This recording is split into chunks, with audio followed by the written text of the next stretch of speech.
বাংলাদেশের 22 বছরের অপেক্ষার মতন হলো এই জাতীয় স্টেডিয়ামে এক স্মরণীয় বছর। ফুটবল পায়ে মাঠ মাতিয়েছেন যেসব তারকারা, তাদের জন্য ছিল অনেক বছরের অপেক্ষা। জার্সি গায়ে ভক্তরা মেতেছে উল্লাসে। কারো পছন্দ সৌমিত মোরসালিন, বেশিরভাগের গায়েই হামজার নম্বর 8। ওদিকে ঋতুপর্ণারা এনে দিয়েছে অভূতপূর্ব সাফল্য। এশিয়ান কাপের দুয়ারে দাঁড়িয়ে উকি দিচ্ছে নারী বিশ্বকাপের স্বপ্ন। এফসির নিয়মে আটকা, তবে মার্চের পরই আসছে নতুন মোড়ক। হামজা ঋতুপর্ণাদের গায়ে থাকবে একই জার্সি।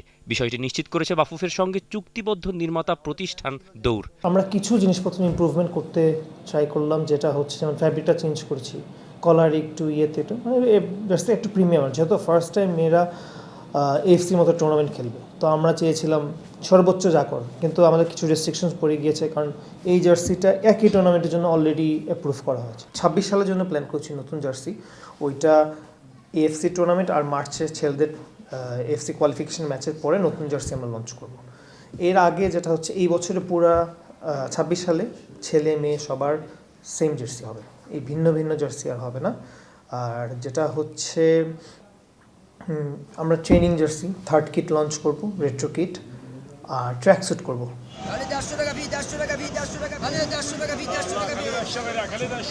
বাজার ভর্তি জাতীয় দলের নকল জার্সিতে, যার কারণে জার্সি বিক্রির লভ্যাংশ থেকে একটা অংশ পৌঁছায় না দেশের ফুটবলে। বাফুফের সঙ্গে চেষ্টা ছিল নির্মাতার প্রতিষ্ঠানেরও, তবে তাতে খুব একটা সুবিধা হয়নি। নতুন বছরে লক্ষ্যমাত্রাটা বাস্তবিক, আর দাম যতটা সম্ভব ভক্তদের সাধ্যের মাঝে রাখার চেষ্টা। নতুন জার্সির দাম 100 টাকার বেশি বাড়বে না। বাংলাদেশের মার্কেটে যেটা হচ্ছে প্রচুর রেপ্লিকা, যেটা আটকানো বিএফএফ থেকে অনেক আমাদেরকে বিভিন্ন ধরনের হেল্প করতে চেয়েছে, কিন্তু আমরা আসলে দেখলাম এটা করা খুব ডিফিকাল্ট।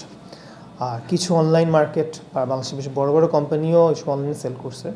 আমরা কিছুজনকে লিগ্যাল নোটিশ দিয়েছি, পরে ওনারা উইথড্র করছে, আর এখন আস্তে আস্তে 2-3 জন আমাদের সাথে অনবোর্ড হচ্ছে, যে ওরা ডিস্ট্রিবিউটর হিসেবে কাজ করবে। বিশেষ আমার চুক্তি তো যেহেতু 2 বছরের, এখানে আমার মনে হয় না খুব একটা চেঞ্জ করা যাবে, কারণ ওনারা একটা ফিক্সড অ্যামাউন্ট নেয় প্রত্যেক জার্সি থেকে।